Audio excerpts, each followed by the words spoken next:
Hi everyone, welcome back to my channel and classes for में। जैसा कि आप थंबनेल में देख पा रहे होंगे, आज मैं बता रहा हूं कि 2024 बोर्ड परीक्षा में कुछ ना आए तो ये ट्रिक लगा देना। 2024 में नंबरों की बाढ़ आ जाएगी। 2024 के एग्जाम में जो मैं आपको बताने वाला हूं वो 100% बिल्कुल रियल है। ठीक है, आप ये वाली ट्रिक लगा देना, आपके 100% 95 से एबव अंक आने वाले हैं। तो आप ये ट्रिक लगा देना। कैसे लगाओगे उसके लिए आपको वीडियो को अंत तक देखना पड़ेगा। ठीक है, वीडियो को अंत तक देखिएगा, सभी चीज़ें आपको एक एक करके कंप्लीट हो जाएंगी। ठीक है, सबसे पहले क्या करना है, आप अपना टारगेट बनाओ। आप अपना टारगेट बना लीजिए। अगर आपको 65% लाने या 70%, 75%, 80%, 85%, 90%, 95%, आप अपना एक निश्चित टारगेट बनाइए कि आपको बोर्ड एग्जाम में कितने अंक प्राप्त करने हैं। ठीक है, इनमें से कोई भी एक टारगेट आपका बना लीजिए। जब तक आप कोई टारगेट नहीं बनाओगे तब तक आपको पता ही नहीं चलेगा कि मेरी ज़िंदगी का लक्ष्य क्या है, मैं क्या प्राप्त करना चाह रहा हूँ, जो मैं लगातार रात दिन मेहनत कर रहा हूँ। ठीक है, तो आप अपना एक निश्चित गोल बना लीजिए कि मुझे बोर्ड एग्जाम में इतने नंबर लाने हैं तो लाने हैं। ठीक है, इसके लिए मैं आपको बताने वाला हूँ किस तरह से आपने अपना टारगेट बनाया, उसको किस तरह से आप अचीव कर सकते हो। ठीक है, तो नियम एक, सबसे पहले आप परीक्षा में एक जोड़ी नीला और एक काला कलम लेकर जाएं। ठीक है, ये सर आपने कौन सी नई बात बता दी। ठीक है, तो मैं आपको बता रहा हूँ जो बच्चे बिल्कुल भी नहीं पढ़ रहे हैं, जिन्हें ज्ञान नहीं है, क्योंकि कुछ बच्चे क्या होते हैं जल्दबाजी में अपना जो है हाईलाइट करने के लिए खूब बढ़िया सा पेन ले जाते हैं, है कि नहीं। तो क्या होता है, वो पेन जो है माने नहीं होता आपके एग्जाम में। ठीक है, जो कॉपी लिखते हो वो पेपर कॉपी जो है एग्जाम में माने नहीं होता है कलम। ठीक है, तो आपको सिर्फ और सिर्फ क्या ले जाना है, एक जोड़ी नीला और काला कलम, मतलब दो दो कलम ले जाने हैं, दो नीले और दो काले। ठीक है, इससे आपका काम हो जाएगा। इसके बाद नियम 2, आपको पेपर में सबसे पहले बहुविकल्पीय प्रश्न और बाद में लिखित प्रश्न दिए जाएंगे। ठीक है, आपको पता है पेपर पैटर्न सबसे पहले क्या होता है, सबसे पहले आपको 20 बहुविकल्पीय प्रश्न दिए जाते हैं, 20 MCQs, और बाद में आपको 50 अंक के जो है लिखित, यानी कि जिसे आप लोग बोलते हो सब्जेक्टिव प्रश्न दिए जाते हैं। ठीक है, इतना तो आप जानते ही हो। गुरुजी आपने कोई इसमें नया नहीं बताया, कोई बात नहीं, नया नहीं बताया, आप नया मैं आपको बताने वाला हूँ। तो नियम 3 क्या कहता है, आपको सबसे पहले बहुविकल्पीय प्रश्न नहीं करने हैं। क्या बात कर रहे हो, कोई सर ट्रिक जान लीजिए। ठीक है, क्यों, इसकी जो है ट्रिक आप जान लीजिए क्या ट्रिक है। तो मैं आपको बताने वाला हूँ कि सबसे पहले आपको बहुविकल्पीय प्रश्न नहीं करने। तो मैं कहना चाहूँगा आपको बहुविकल्पीय प्रश्न करने हैं, लेकिन आपको जो आते हैं वही करने हैं। तो आप जानते हो आपके 20 बहुविकल्पीय प्रश्न होंगे, 20 में से आपको कम से कम 5 से 8 तो आते ही होंगे, या मैं आपको ज़्यादा ही मान लेता हूँ, मान लीजिए आपको 9 से 10 तो बहुविकल्पीय प्रश्न आते ही होंगे। तो आपको जो बहुविकल्पीय प्रश्न आते हैं उनको सबसे पहले आप कर लीजिए, बाद में उन बहुविकल्पीय प्रश्नों को छोड़ दी। तो मैं आपको शानदार ट्रिक बताने वाला हूँ कि किस तरह से आप बोर्ड एग्जाम में 90+ से एबव अंक ला सकते हो। ठीक है, तो चलिए देखिए, जैसे आप जानते हो कि कलम का सिपाही किसकी रचना है कि नहीं। तो आप सभी जानते हो जो कलम की सिपाही रचना है वो किसकी है, अमृत राव की है। तो इस तरह से आप ओमार सीट में काला कर दोगे। करने के बाद देखो ऑप्शन नंबर बी आ गया। इसके बाद आपका दूसरा प्रश्न आएगा, प्रिय प्रवास के रचनाकार हैं। तो आप जानते हो कि जो प्रिय प्रवास के रचनाकार हैं वो कौन है, तो आप सभी जानते हो, है कि नहीं, कौन है बताओ आप फटाफट। ठीक है, आपको पता है कि प्रिय प्रवास के जो रचनाकार हैं वो हैं आपके अयोध्या सिंह उपाध्याय। इसका भी ऑप्शन नंबर बी बिल्कुल सही है। अब मान लीजिए आपको ये नहीं पता है कि थर्ड वाला प्रश्न रीतिबद्ध काव्य के कवि हैं, आपको ये नहीं पता बिहारी, माखनलाल चतुर्वेदी, भिखारी दास या महादेवी वर्मा, आपको नहीं पता है, तो आपको कौन सा विकल्प लगाना है कि नहीं, ये वाला आपका बी है और ये है आपका सी। ठीक है, अब आपको नहीं पता है कि इसमें कौन सा सही है, इसको आप छोड़ दीजिए, बाद में देखना, अगर कोई बताने वाला आता है तब तो आप टिक कर लेना, नहीं आता है तो आप तुक्का कैसे लगा सकते हो, आपको कुछ भी नहीं पड़ा है। ठीक है, तो बहुविकल्पीय प्रश्नों में हमेशा ज़्यादातर आप बी और सी जो है लगाना, बी और सी। अगर आप बी लगा दोगे तब भी आपके लगभग 10 से 11 प्रश्न बहुविकल्पीय प्रश्न सही हो जाएंगे। ठीक है, अगर आप सी लगाओ चाहे आप बी लगाओ, आपके 10 से 11 प्रश्न अपने आप सही हो जाएंगे। ठीक है, तो आप मान लीजिए इसका विकल्प लगाते हो सी, आपको कोई बताने नहीं आया तो आपने विकल्प लगा दिया सी। तो जब आप घर आके देखोगे तो आपको देखोगे कि बिल्कुल सही है, भिखारी दास जो है रीतिवती काव्य के कवि हैं, ये आपका बिल्कुल सही आंसर था। ठीक है, तो इस तरह आप भी बोर्ड एग्जाम में अच्छे नंबर ला सकते हो, बस आप एक अपना टारगेट निश्चित कीजिए। नियम 4, उसके बाद आपको लिखित प्रश्न दिया जाएगा। ठीक है। लिखित प्रश्न आप सभी जानते हो, लिखित प्रश्न करने से पहले आप प्रश्न पत्र को 15 मिनट तक अच्छे से पढ़ लीजिए। 15 मिनट तक आप प्रश्न पत्र को अच्छे से पढ़ लीजिए और देख लीजिए कि जो आपको अच्छे से आता है वही प्रश्न आप पहले और तीसरे पेज पे लिखना।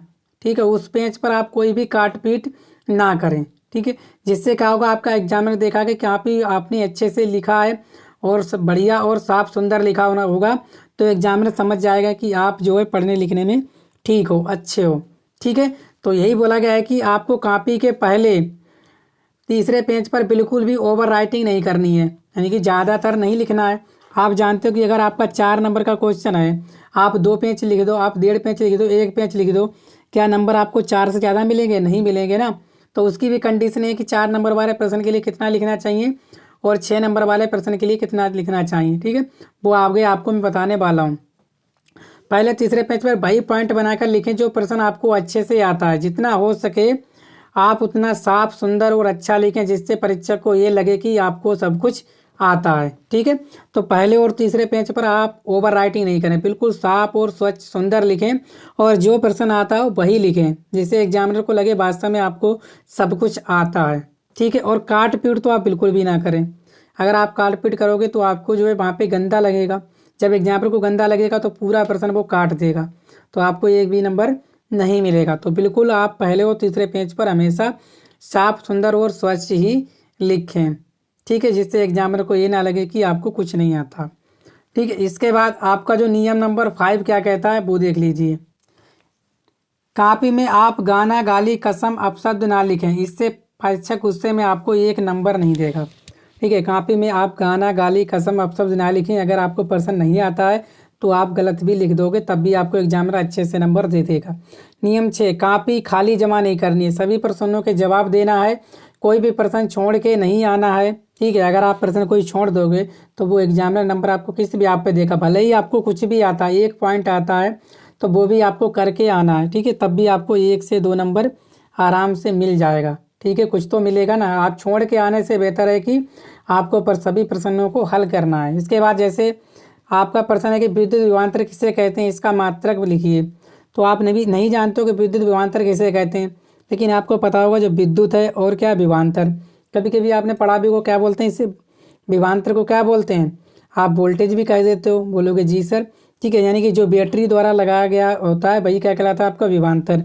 यानी कि आप जानते हो कि बी बराबर क्या होता है, W/Q। अगर आप इतना भी लिख दोगे तब भी आपको 1 नंबर मिल जाएगा। अब आपको पता होना चाहिए कि इसका मात्रक क्या होता है, तो वो होता है इसका मात्रक वोल्ट। अब वोल्ट हो गया तो इसको नापते किससे होंगे, तो आप जब भी जानते हो वोल्ट मीटर से नापते होंगे।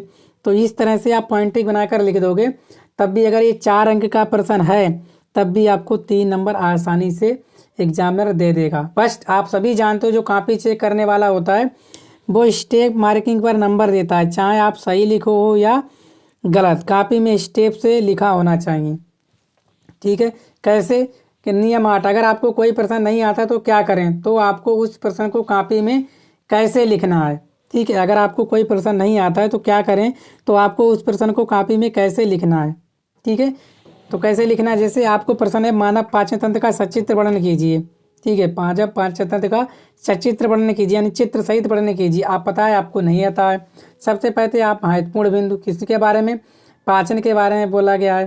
ठीक है, आप चित्र तो बना ही लोगे, क्या होता है पाचन में, आप जानते हो मुंह होता है, पेट होता है, जीभ भी होती है, दांत भी होते हैं, छोटी आंत भी होती है, बड़ी आंत भी होती है। ठीक है, मान लीजिए आपका ये 6 अंक का है तो 6 अंक नंबर के लिए आपको 6 से 7 लाइनें लिखनी पड़ेंगी, या 70 से आप 80 क्या कर दो। ठीक है, मान ली यानी कि आप कितने शब्द लिख दो, 70 से 80, यानी कि आपका कितने नंबर का, 4 नंबर का। 4 नंबर का क्वेश्चन है जो 6 से 7 लाइन आपको लिखनी है। ठीक है, 6 नंबर का क्वेश्चन है, सॉरी ये 6 नंबर का क्वेश्चन है, आपको 6 से 7 लाइनें लिखनी है और आपको शब्द लिखने हैं 120 से कितने, 150। 120 से आपको 150 शब्द लिखने हैं, या आप 6 लाइनें लिख दीजिए, तब भी आपको एग्जामिनर नंबर दे देगा पूरे में से पूरा।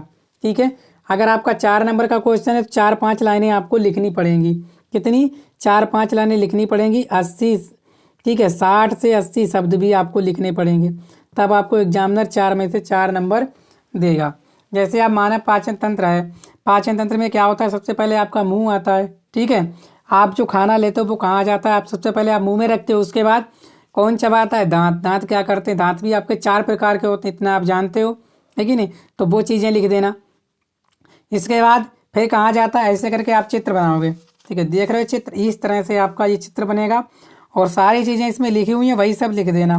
देखो जिब्बा होती है, सबसे पहले आपका मुख होता है, मुख में जाता है खाना, वहाँ पे मुख में होती है लार ग्रंथि, कौन सी होती है आपकी, अमाइलेज। ठीक है, इस तरह से लिखना।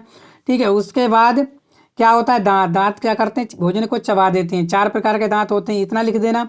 इसके बाद क्या होती है, ग्रसिका। ग्रसिका से क्या करते हैं, भोजन जो होता है हमारा ग्रसिका के द्वारा कहाँ जाता है, आपका पेट में। कहाँ जाता है, आपका पेट में। पेट में क्या होता है, भोजन आपका 4 से 5 घंटे रोक कर रखता है कि नहीं। तो आपके पेट में जानते हो कि 3 भाग होते हैं, कार्डियक, फंडिक और पाइलोरिक। ठीक है, ये 3 भाग होते हैं, ऐसे करके लिख देना। इसके बाद आमाशय से भोजन सीधे कहाँ जाता है, आपका क्षुद्रांत में। छोटी आंत में भोजन का क्या होता है, पूर्ण पाचन हो जाता है। ठीक है, फिर इसके द्वारा कहाँ चला जाता है भोजन, आपका गुदाद्वार में। जो अपशिष्ट होता है वो गुदाद्वार में चला जाता है और मलाशय के द्वारा जो है बाहर निकल जाता है। बस इतना आप लिख देना। ठीक है, आपको नंबर जो है पूरे में से पूरे मिल जाएंगे। ठीक है, इस तरह से आप पॉइंट बना के आराम से लिख देना, 4 से 5। ठीक है, हैंड राइटिंग आपकी स्वस्थ होना चाहिए, साफ होनी चाहिए, तभी जो एग्जामिनर आपको अच्छे से नंबर देगा। और नियम 11 पैटर्न क्या होना चाहिए, 20 MCQs होते हैं और 50 अंक लिखित के होते हैं। नियम 12 मॉडल पेपर से तैयारी करें। ठीक है, मॉडल पेपर आपके लिए बहुत ज़रूरी है। अगर आप चाहते हो वास्तव में 95% अंक लाना, आपने जो गोल बना रखा है, प्रतिदिन एक मॉडल पेपर जरूर लगाएं। प्रश्न को हमेशा लिख लिख कर याद करें, जिससे आपका राइटिंग भी अच्छा होगा और हमेशा माइंड में सेट हो जाएगा। ये बहुत अच्छी ट्रिक बताइए कि पेपर को आप क्या करो, लिख लिख कर याद करें, इससे आपको राइटिंग भी अच्छा होगा और हमेशा माइंड में सेट हो जाएगा कि हमने कहाँ पर गलती की, और राइटिंग तो आपकी वैसे भी अच्छी हो जाएगी। इस और आपको सबसे बड़ी चीज़ क्या है कि नियम 13 social media like WhatsApp, Insta, Facebook, short video नामात्र के लिए प्रयोग करना है। जितना आपको सफिशिएंस लगे उतनी देखना, ज़्यादा नहीं देखनी चाहिए। ठीक है, क्योंकि आपका एग्ज़ाम 1 मंथ के बाद शुरू होने वाला है कि नहीं। इसके बाद अंतिम 1 महीना स्टडी आप कैसे करोगे, 3 ईयर के PYQ लगा लो, जो 3 साल के पिछले साल के जो पेपर हैं उन सभी को तैयार कर लीजिए। ठीक है, इम्पोर्टेंट क्वेश्चन है, आपने जो भी इम्पोर्टेंट क्वेश्चन है गुरुजी ने लिखवाए उन सभी को, और इम्पोर्टेंस नोट्स उनसे तैयारी कीजिए। सबसे ज़्यादा आपको करनी है सेल्फ स्टडी। ठीक है, और एक मॉडल पेपर तैयार करना है और क्वेश्चन बैंक से ही जो है मॉडल पेपर को लगाना है। ऑल इम्पोर्टेंट फार्मूला और जो भी आपके महत्वपूर्ण सूत्र हैं उन सभी को आप लोगों को याद कर लेना है। ठीक है, तो इस तरह से आप बोर्ड एग्जाम में 95+ अंक ला सकते हो, अगर आपने अपना गोल सेट किया हुआ है अच्छे से। ठीक है, मैं टाइम टेबल भी आपका बेस्ट बना होना चाहिए। मैंने आपको टाइम टेबल भी बना के दे दिया है, वीडियो लिंक आपको डिस्क्रिप्शन में दे दूंगा, वहाँ से आप देख लीजिए कि टाइम टेबल आप किस तरह से अपना बनाओगे। तो इस तरह से आपको बोर्ड एग्जाम में 95% अंक लाने से कोई नहीं रोक पाएगा, क्योंकि अगर आपने इस तरह से जो है पेपर को लिखा, ठीक है, तो एग्जाम में आपके लिए नंबरों की क्या आने वाली है, बाढ़ आने वाली है। ठीक है, तो उम्मीद करता हूँ आप लोगों को समझ में आया होगा कि किस तरह से कॉपी लिखनी है और किस तरह से हमें अपनी तैयारी करनी है। तो चैनल पर पहली बार है, चैनल को सब्सक्राइब भी कर लीजिए, क्योंकि मैं डेली एक मॉडल पेपर आपको तैयार करा रहा हूँ। ठीक है, तो वीडियो को आप लोग शेयर करना, चैनल पर पहली बार आए चैनल को सब्सक्राइब भी कर लीजिए। Thank you.